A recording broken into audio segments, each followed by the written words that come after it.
future is. Should I be spending time with my family today rather than going to work? We can all get up and go through life and just be whoever. That's the easy part.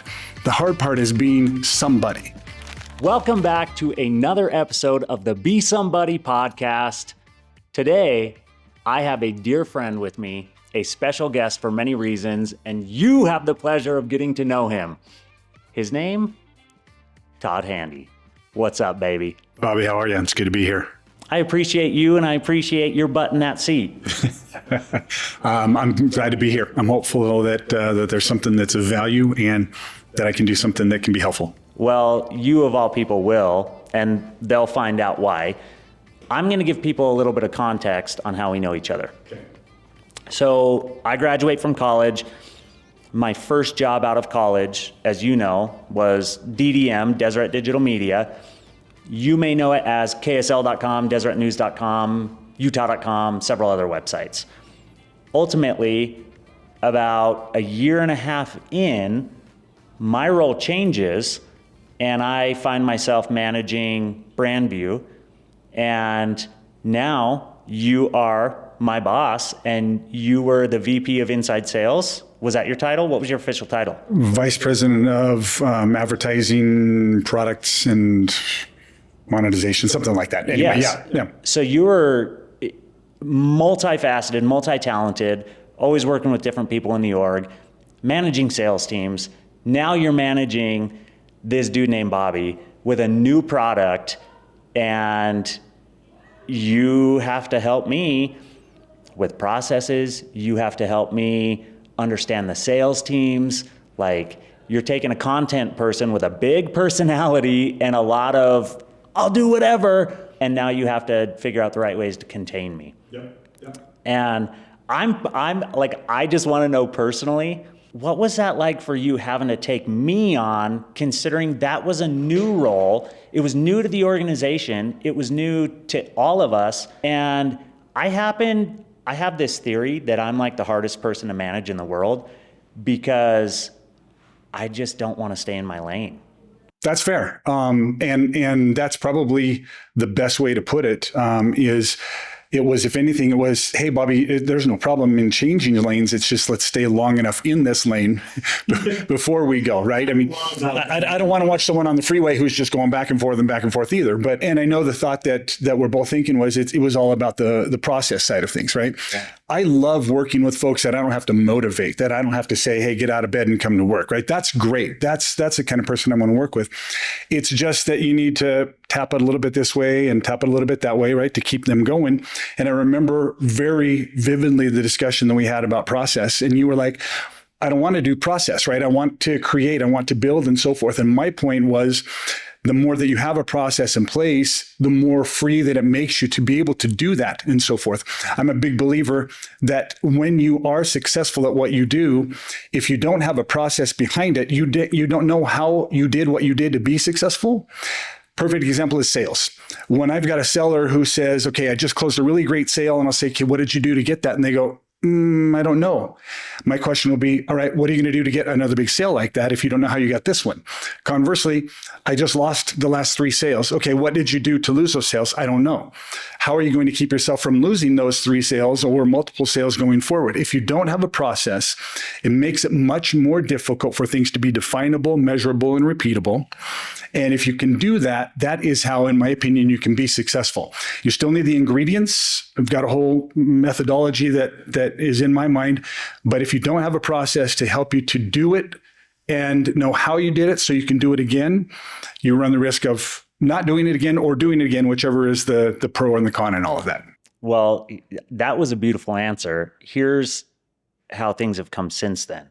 So you leave that job in 2015. I stayed on for another several months. I left, I think, about 8 months later. And ultimately, I had felt like I had kind of capped out in that role. And so that's what caused me to leave and seek other opportunities. Since then, I'm not joking when I say this. There are 2 bosses that I've had in my career to date, and I have to remind people that before Macy Media, I worked 8 years corporate. 2 bosses that I've had to date that left like an incredible imprint on me. You're one of them. The other is a lady. I had a short stint at Select Health. That job drove me nuts because I was coming from fast paced and they plopped me into slow pace. And I loved working for that lady. Her name was Jamie Wright. And she'll probably never watch this, but she and you helped me to think differently. And to say, okay, you're this ball of energy, you've got this charisma, you've got this motivation, but here's how we hone these skills. Here's how we do some of these things. And I'm deeply appreciative because now, fast forward to 2019, I find myself laid off from a job and I thought I'd made it, right? You had the 6-figure salary, you're doing okay, got a little extra money, whatever. And then I start Macy Media and I self-fund. And fast forward another 5 years, here we are sitting here, right? Building my business, I cannot tell you how many times I have thought of you personally and that discussion in your office that at the time, one, congrats to you for building an environment where I felt like I could be honest with you. Because that's huge. Like I remember giving pushback and being like, dude, Todd, like, I'm a creative, like, and you're like, Bobby, I know a thing or two about life and business, right? Now I'm hiring people, I'm managing projects. If I don't have processes, quite frankly, I'm screwed. And I'm not paying my mortgage and I'm not paying for this office and you know what I'm saying? So that was a pivotal moment in my career. Talk about stepping stones. Like you had a massive impact on me with those years we worked together. Well, I appreciate hearing that. I mean, honestly, that is great for me to hear. But I've worked with sales folks for most of my career, and sellers are really difficult to tie down, right? I don't want to take notes. I don't want to do this. I don't want to do that. Just let me do what I do. I sell. But what it comes down to, if you know your process and can do it over and over, you can be successful. I'm certainly not saying that there isn't some type of off the cuff that happens from time to time that actually helps to close a sale. But if you don't know the steps that you take to get the sale closed, it makes it much more difficult to close the next sale. And if you don't know the steps you do to lose the sale, it makes it difficult to not lose a sale. The metaphor that I use all the time and the example I use with folks is my 3 daughters and I, every Sunday after church, we would make chocolate chip cookies. It's just the thing that we did, right? Come home from church, change our clothes, make chocolate chip cookies. One Sunday, we were making chocolate chip cookies and we didn't have margarine in the fridge. I don't know anything different. And I go, okay, well, we've got butter. We'll just put butter in the recipe instead of margarine. Anybody who has made cookies before, who's watching this, who knows if they've put butter instead of margarine, what you get, I'll tell you what you get. You get a cookie sheet full of one big ginormous cookie, okay? A process is a recipe, okay? If you use the right ingredients in the right order, you will get the output that you want. We did the right order. I followed the recipe start to finish, but I didn't use the right ingredients, and I got a big cookie that wasn't what we wanted. If I have the right ingredients, but I don't follow the right proper order, I also don't get the output that I need. So I want everybody to understand it's not just about the process. You got to have talent. You have to have skill. You have to have everything else in business or in life that you need. But if you don't follow the process, you do it out of order, you're not going to get what you're looking for, right? So process to me is just that, no more, no less. But I can point to many points in my life where I've been successful because of process and been able to help others be successful because of process as well. Well, I love that. And most people know that I'm a religious guy. So I'm just going to make a brief religious comment on that, which is I believe that's one of the reasons why God has given humankind commandments. It's a recipe. It's a recipe that says, follow this. You have a lot of flexibility in that, but follow this and it will lead to happiness. And I've worked with youth and we happen to go to the same church, be of the same faith, but I've worked with youth and I tell them that all the time. I'm like, how can I I dumb this down to the most basic principle, which is you follow a recipe, you know what you're going to get. And there's a lot of variables in each of our lives, right? But that's my view on commandments. Yeah. It's a recipe. They're liberating. I like the way it tastes. And I feel like I have a great life because of them, right? Sure. Yeah. So what would you tell somebody? I know I just kind of brought that into life, but you've seen this so much in your business. You've raised 3 beautiful daughters with your wife. And do you have one grandkid? Multiple? Now is when it gets awkward because I have 6. And that makes me sound really old. Dude, I love that. I love that. So now you're a grandparent, and I know you're all in on whatever you do. Mm-hmm. So walk me through, how do you take this principle of process, recipes, etc.? How do you tie that back to regular life? It's so interesting that you would ask that question, because my middle daughter actually lives here in Utah County, and she and I were talking recently. She and my son-in-law had gone on a trip to Florida, and so we were watching their 4 kids. And she and I were texting back and forth while they were on this trip and discussing something specific that she was dealing with in her personal life. And it came down to a discussion about process. And she, of my 3 daughters, is much more like me. The other 2, in many ways, are much more like my wife. And so in some cases, this daughter of mine and I will butt heads because we're very similar to one another. But in other cases, she'll go, Dad, I totally get that because we're so much alike. And so I reminded her something and actually just gave her a quick saying from a process standpoint, and it clicked with her. And she was like, okay, that makes perfect sense. And so for me, it doesn't matter whether it's life, whether it's business, whatever it is. If you have a process and you follow that process, you're going to get definable, measurable, repeatable outcomes, right? If I want to grow a really great garden, or if I want my lawn to look really nice, I have to have the right ingredients, right? I've got to have the seeds, I've got to have the dirt, I've got everything else, but I have to do it in the right order, right? And if I do that properly, I'm going to get the results that I want. Have I had my share of failures? You bet I have. Even following processes doesn't mean that I haven't tried to grow a plant that didn't die. Doesn't mean that I haven't tried to build something that I didn't mess up. Processes are, at the end of the day, a guideline to get you there. You have to have the hard work. You have to have the inputs. You have to have the ingredients and everything else. But I am a believer that if you want to increase your chances of repeated success or avoiding repeated failure, process makes a difference. I love that. Beautiful tie-in. Okay, so somebody could be watching this and saying, Bobby, you just brought on this guest who's well-dressed, he's well-spoken, he's got a face for TV and a voice for radio, and this dude's never had a challenge in his life, right? I happen to know that's not. I happen to know most of that's true. The last statement, never having a challenge in your life, that's utterly false. Sure. So talk me through this. You're raised by a single mom. Yep. But you still had a relationship with your dad-ish, mm-hmm. right? Mm-hmm.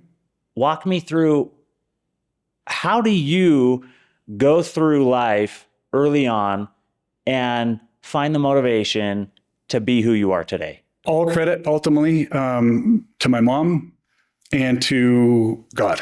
I've been blessed in my life. My mother is an amazing person, and she did an incredible job at raising a son. I'm an only child, so it's just me and my mom, a really close relationship.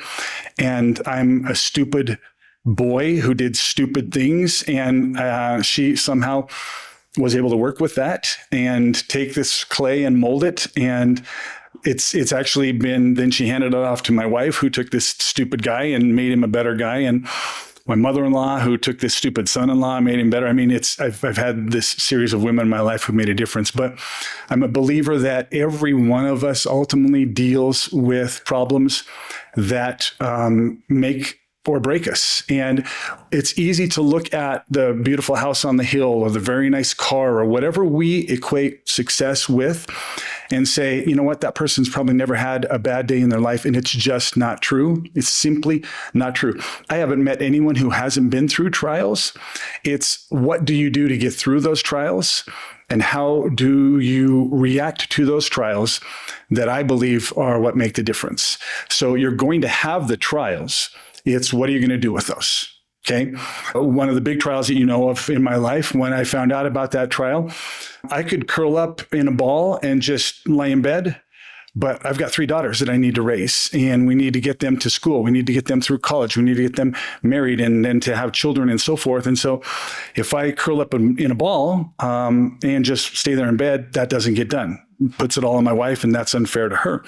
I can kick the dog and say, this is unfair, right? That doesn't do any good, because when I'm done kicking the dog, when I'm done curling up in a ball, at some point I got to get up and go to work. I got to earn a living. I got to do everything. And so you can take those trials however you want, but they're not going to go away. And if they're not going to go away, then why go through them in a sour way? Why go through them with a frown on your face? If you got to go through the trial, make the best of the trial and do what you can to get through it. If that's that you are an only child and your parents are divorced when you're young, that's fine, right? I didn't know that at the time. Trust me, I didn't know that as a 7-year-old. I've learned that since. But as I try to share with other folks when I find out about their trials, if they can internalize that and understand that every day is going to go by and you're going to wake up and have to deal with that trial again, the best way I explain it to folks is when you've got that trial, it is nothing but this ginormous boulder in front of you. You can't see around it. You can't see over it. You can't see below it. You just have this boulder in front of you. And what are you going to do? But you find your way through it. You find your way around it, over it, under it, whatever you do. But years on down the road, when you look in the rearview mirror, that boulder that you literally couldn't see past is nothing but a pebble in that rearview mirror. But it takes time to get past that. And you have to process that. It's fine to curl up in a ball and lie in bed for a few minutes or a day or whatever. But sooner or later, when you wake up, the boulder's still there. You got to get past the boulder. So take the time, process it, but then figure out how to get through it. And if you're going to do that, why not enjoy it as you go, right? I love that answer. Here's why. What I'm hearing is it's not a matter of if adversity is going to strike. It's a matter of when. And sure, take that moment, feel bad for yourself for that time. It's going to be different for everybody. But then get up, don't have a victim mindset, and take massive action in life. That's what I'm hearing. Is that fair? Yeah. Because business is so much of what I do. It's the growth mindset versus the fixed mindset, Carol Dweck, right? Yeah. Or it's Angela Duckworth and grit, right? It's what are the things that you're going to do that are going to get you through this? You will have a setback in business. I don't care if you're a founder and you are bootstrapping or you've gone to VCs and you've raised a whole bunch of money, you're going to have setbacks. I don't care if you're an employee and someone else pays the bills and you just come and do the job and then go home and don't have to have all the headache and everything else. I don't care where you are in business, you're going to have a setback. I don't care if you're a high school student, a college student, an elementary student, you're going to have a class that you don't like. You're going to have a teacher you don't like. You're going to have someone that is going to be that boulder in front of you, and you're going to have to get through it. So it's absolutely not a question of if, but when. And so whatever you can do to prepare yourself for that, we can't prepare ourselves for some of the things that are going to happen to us because we just don't think they'll happen to us. But when they do, or if they do, how are we going to get through that? It's that growth mindset. It's grit. It's whatever you want to say. But don't kid yourself into thinking that because you're however many years old you are and you haven't had any trials yet, that you're going to skate through life, because it ain't going to happen. We're all going to have the trials.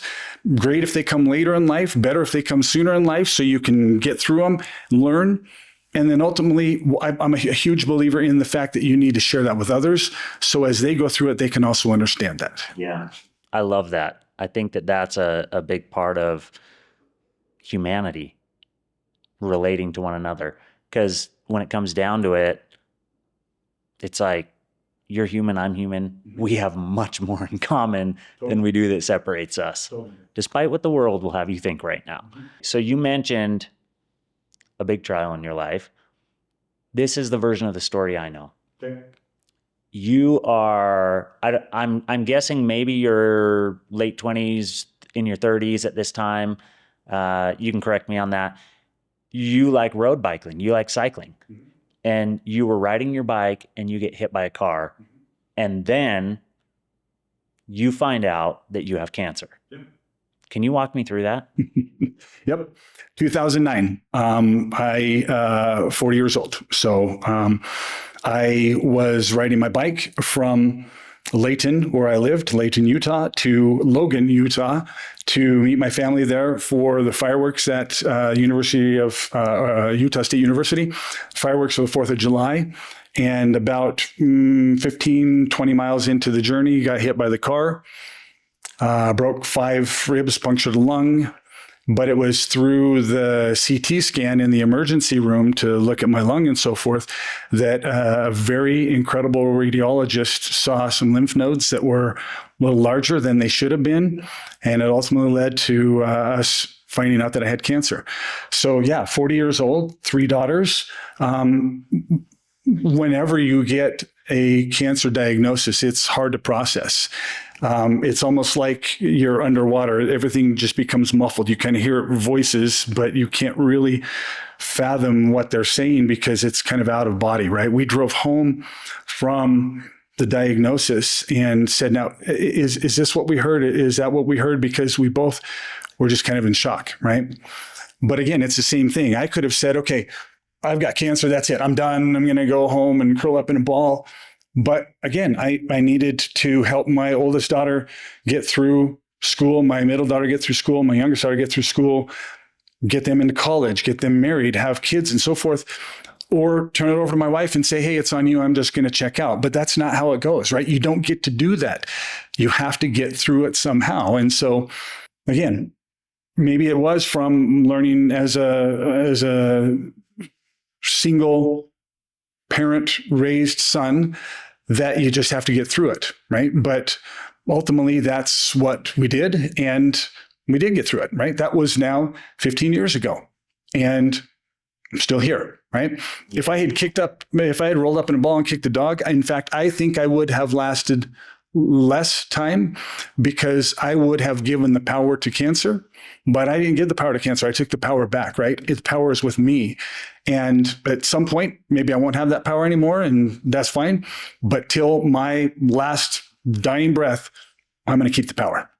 So, dude, I feel like everybody's getting a treat here because A, you're so genuine, but B, you've been through what I'll call the ick.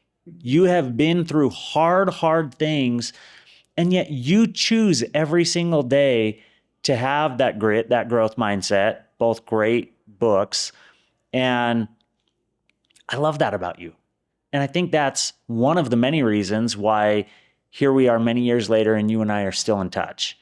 And we've done lunch multiple times over the years. This is the type of guy Todd Handy is. Let me tell you this.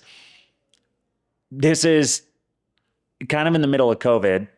We decided to go meet downtown for lunch. He is feeling good enough to meet for lunch, but calls me from the parking lot. I'd arrived maybe 5 minutes before you. You call me from the parking lot and you're like, dude, Bobby, I'm not coming in. And I'm like, what's up? Everything okay? And you're like, literally got the call on the way here that I have COVID. And I'm just not going to do that to you. Meanwhile, I'm sitting here trying to run a business. I think I had travel plans the next week. And I'm like, that's who Todd Handy is. Like somebody could say, yeah, that was just the right thing to do. It goes beyond that. Like that's who you are.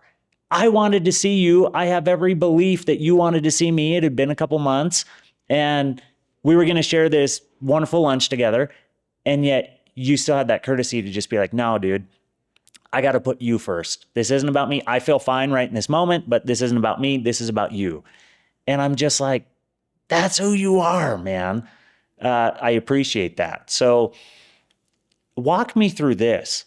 I've had different challenges that have affected my balance in life between church service, work, trying to maintain a family.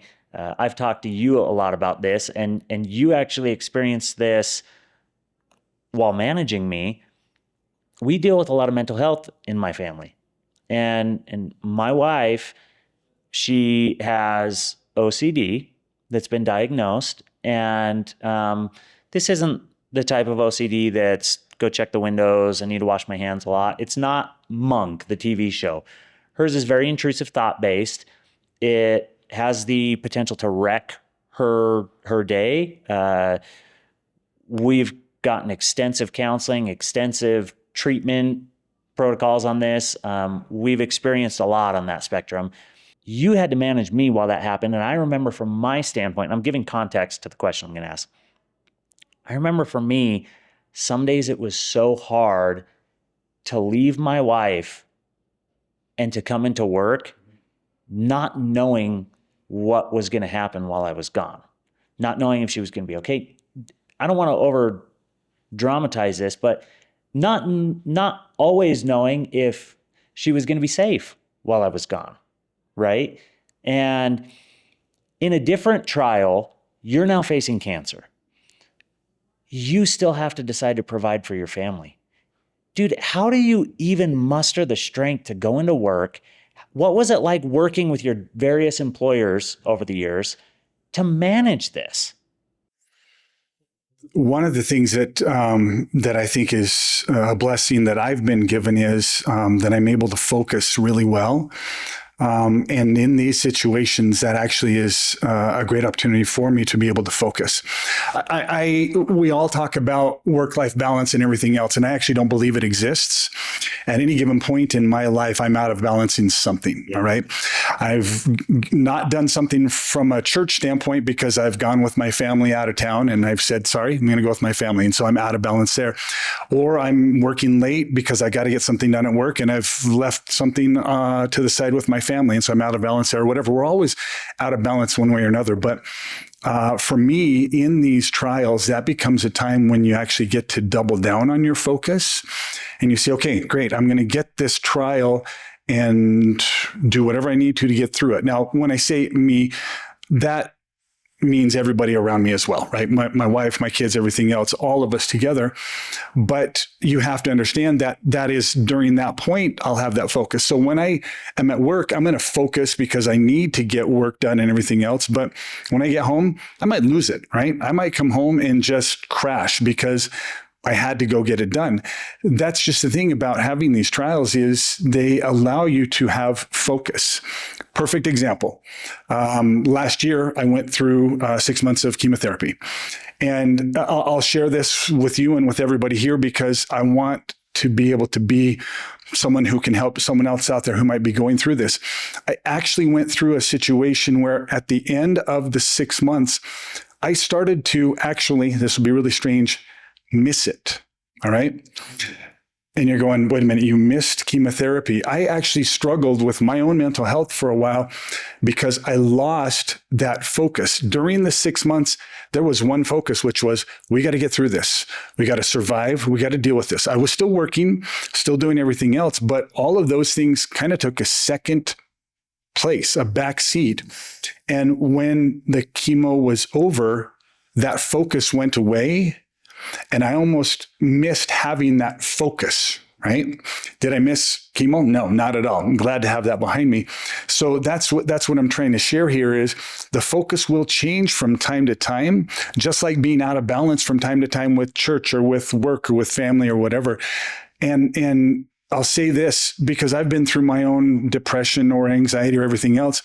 If you spend any time researching anything from a mental health standpoint, there's commonalities amongst all of them, right? Yeah. You can be dealing with some depression that's been diagnosed and so forth, but when you read about anxiety or about OCD or about other things, you go, wait a second, that kind of sounds like what I'm going through as well, right? Because at the end of the day, all of these manifest differently in our minds, but we're all dealing with the same things. And so that's why we need to be more understanding of one another. We need to be kinder to one another, whether that's at work, whether that's at home, whether that's in any situation that we're in. And so the answer back to that is that I'm able to focus simply because I put the focus on that, but it may look like I'm focused, but I'm not necessarily all the time, right? Maybe I've got it together for work, but when I get home, I lose it, right? So. Did you ever have days where you're sitting there and you're like, I'm going to work right now, but I don't know what my future is? Should I be spending time with my family today rather than going to work? And how did you handle that? Yeah. So here's the deal. None of us is guaranteed anything that we have. Right? We're going to finish here. I'm going to drive back home, and on the freeway, something might happen. I might not arrive home. Right? I know that sounds dramatic, but that's any one of us may not wake up tomorrow. Any one of us may not get through whatever we're dealing with. You could be playing a pickup basketball game and have a heart attack, right? I mean, whatever, we're not guaranteed anything that we have. And so we need to make the most of what we have. And that's why the focus really for me is helpful, because you asked me at one point, how was it getting that diagnosis? And the diagnosis for me actually put a lot of things in perspective. It reminded me that I'm not guaranteed a certain amount of days on the earth. I'm not guaranteed to see my daughters get married, see the grandchildren come. So far, both of those things have happened, right? Will I see my grandchildren graduate and go to college and graduate and get married? I don't know, right?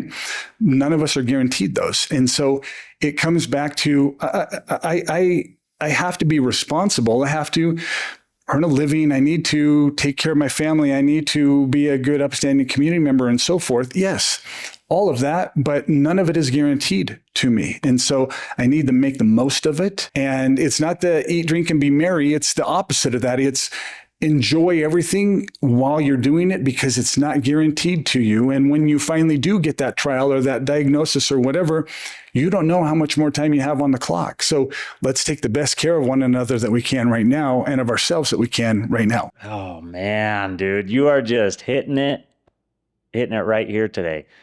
And if anybody's listening to this and not watching it, I'm like touching my heart. This reminds me of a book I'm listening to right now. It's a book called Green Lights by Matthew McConaughey. Okay. And it was released a few years ago. And fair warning, if anybody listens to this book, reads this book, there's a little bit of language in there.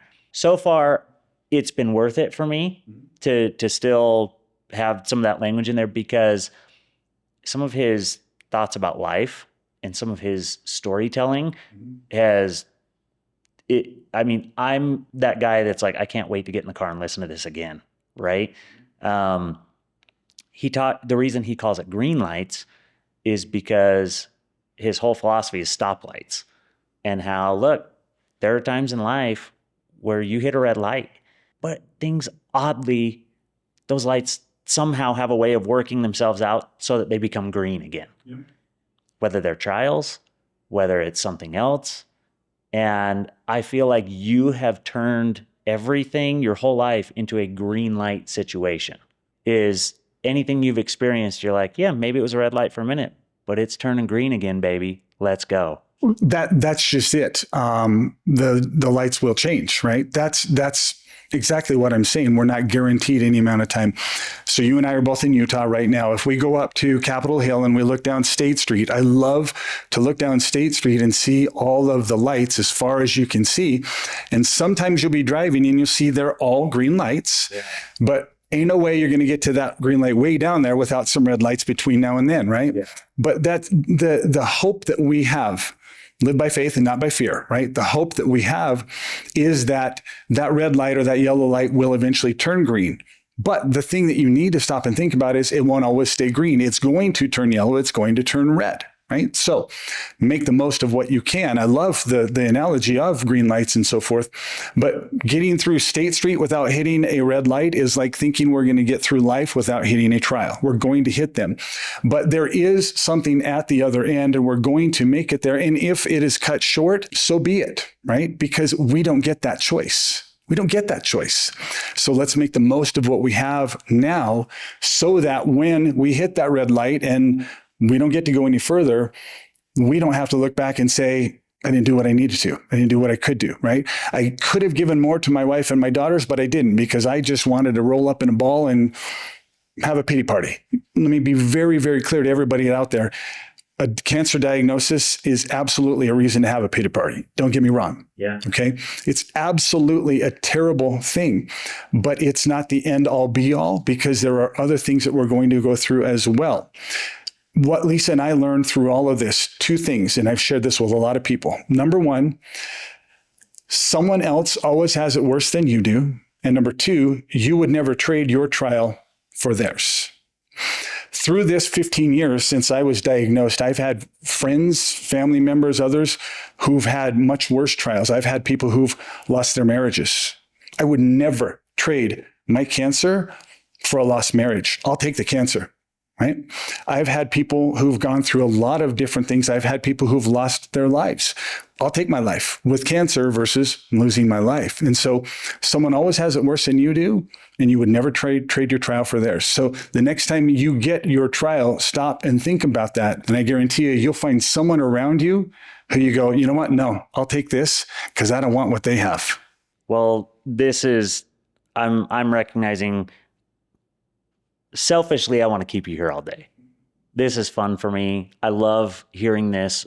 Some of these stories I've heard, you're going into a lot of depth here. This is beautiful. I think a lot of people are going to listen to this or watch this and say, Bobby, thank you for asking Todd to come on. And Todd, thank you for coming on the show. So one thing that I always ask as we wrap things up, because I could ask you a bajillion more questions and listen to you all day. And this could be based on something you've already said. It could be just in general. You know that I call this show Be Somebody. Mm-hmm. What does it mean to you to be somebody? Since learning about the podcast, I've thought about that. And I'll give you a couple of different thoughts. Where do you put the emphasis on the be somebody? Is it be somebody or is it be somebody? Right?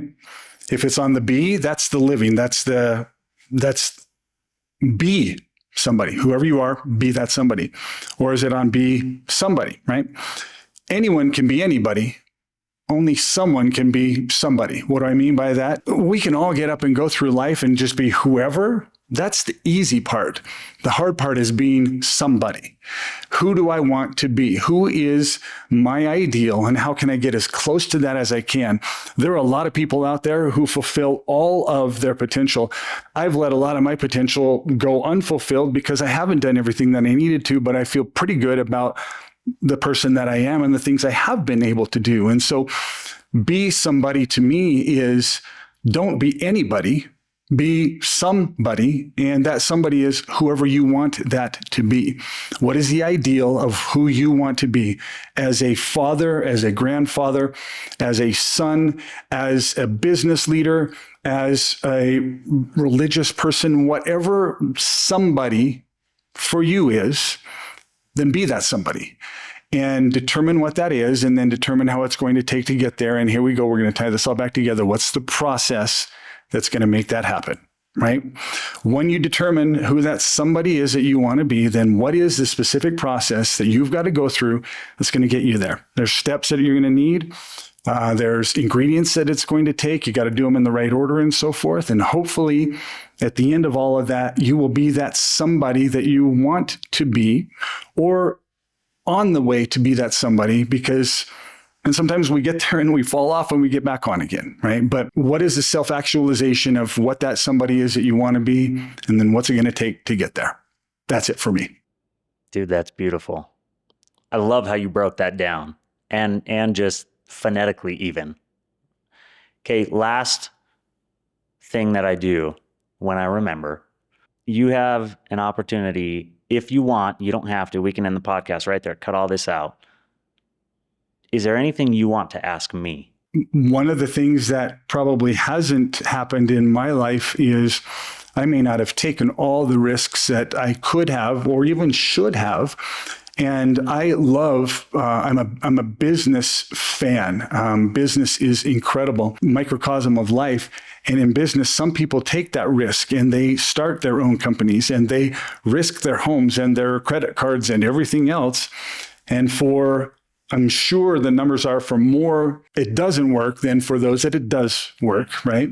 But I've not done that. I have something that was close to that, but I haven't done exactly what you've done. So tell me how the return has been for you in stepping out and doing your own thing and taking that risk. And do you feel it's been worth it? Wow. Wonderful question. Leave it to Todd to ask something like that. I'm going to start off with the ROI. Yes, undeniably worth it. there's a reason I have this podcast, right? I'm trying to be that version of myself. I don't want to be just anybody. I want to be somebody. When I graduated college, I had zero intent of ever becoming an entrepreneur. I just thought, okay, I'm a pretty friendly guy. I work well with people. I'll go into a field that I don't hate and we'll figure it out from there. And little by little, I'll get more light and I'll make better decisions and time will go on. And I honestly thought to myself, I was like, okay, I'll work my way up to maybe a CMO position and I'll make good money and yada, yada, yada, right? And I'll, for the most part, probably really enjoy what I do. One thing that has happened in my career is I've always enjoyed the people I work with. That's been the common denominator. I haven't always enjoyed some of the things that come with that of working in a corporate job. So for me, I had experienced 2 different layoffs. And by that second one, it was just like, I realized that I had been praying for that layoff unknowingly. I had been telling God in my prayers for so long that I want more time with my family. I want this battle that I described of Heidi's mental health and me having to go to work every day and worrying about her. And I wanted some flexibility that I had never had in a job. And mind you, all of this was pre-COVID. When I became self-employed, it was pre-COVID. So the work from home thing was starting to become a thing, but it wasn't as widespread as it is now. I wanted to be able to go get a haircut at 2:37 p.m. and have nobody ask a question. I wanted to be able to get an oil change in the middle of the day when there weren't crowds. And some of those things are what really fueled me. And then now the challenge has become, well, everything's out of balance, right? Yes, I can go get a haircut at 2:37 p.m., but it has opportunity cost because my clients are working during the day. And if I'm always working at a different time, right? This is a long answer. For me, it all started with I felt, and my wife ultimately felt, like if we did not take that chance at that time, I would wake up one day with regret. My version of being somebody is I don't want to wake up with regret, right? So we had to try it, knowing that it was statistically, it was more likely that we would fail than succeed. You know me, I drive in all lanes of that freeway. Thankfully, I'd had some processes that, hey, we're gonna throw some spaghetti at the wall. We're gonna see how this goes. And it's been a process. I remember my first year, it was like, just get to 6 figures. Just that's a marketing line in my mind. I built a 6-figure company within a year. Okay, cool. There are people who build $5 million, $50 million companies within a year, right? I had what I wanted to do. I knew what I needed to live, and I wanted a lifestyle. It took me a minute to detox from corporate life and to recognize that it's okay if I spend the morning eating breakfast with my kids, even if that is not ROI positive on my business in that moment. I will find another moment where I'm so hyper-focused, it will be ROI positive. Yep. So once again, long answer, but all of this comes together to say, it has been a wonderful journey. I have zero regrets. There are still things in my mind that I'm trying to figure out. Retirement is one of those things. I have the ability, now I do contribute to my retirement, but I don't have somebody matching it, right? And that's a concern of mine. I know that I have the ability to make more money, untapped money, doing what I'm doing now than I did before. But I constantly have to ask myself the question, how hard am I willing to push? And what stress am I willing to take on? Another example is this. I talked to a few people recently about this idea of, do I want to be the guy who grows a $1 to $2 million company and takes home a healthy paycheck and pays my guys and anybody who's working for me well and has the stress of a $1 to $2 million company? Or do I want to be the guy who tries to get 10 million plus, potentially makes a little bit more, but has a lot more overhead and has a lot more stress? And that's something I'm grappling with, because now, 5 years in, it's not a matter of what I can do. It's a matter of what do I want to do? And I'm going to have trials, and next year may not be as good as this year, right? Each year subsequently, we've almost doubled in revenue. And so it's been a cool journey that way to actually see it work. And to hit that 5-year mark was a big deal for me because so many of the statistics are based off of businesses fail within the first 5 years. Yeah. And I'm not a finance guy. I don't have an MBA. I don't have these things. I'm school of hard knocks here. And so for me to see that I can do it, that's very empowering for me. And sometimes I laugh because I'm like, oh man, other people could do this so much better than me. But there's different things, whether it's fear, whether it's comfort, whether it's whatever that's holding certain people back. For me, I was young enough. Yes, I had a mortgage. Yes, I had 3 kids at the time. But I just said, I'm not waking up with that regret. Thankfully, my wife was on board. And it's been a whole lot of figuring it out. And some of those months of figuring it out have been painful. Because once again, self-funded, and it's, I drive a good car, I have an office, but there are times when the money's good and there are times when you tighten that belt. And by no means do I think I'm in the clear, right? I'm still going to have that grit, have that grind, and have that growth mindset to continue this journey, right? The other thing I've thought about is, am I a failure if I wake up tomorrow and say, I don't want to do this anymore? I'll go be a CMO. No, I'm not. What are my friends going to think? What is my family going to think? What do I do with all this stuff? If that happens, I'll figure it all out.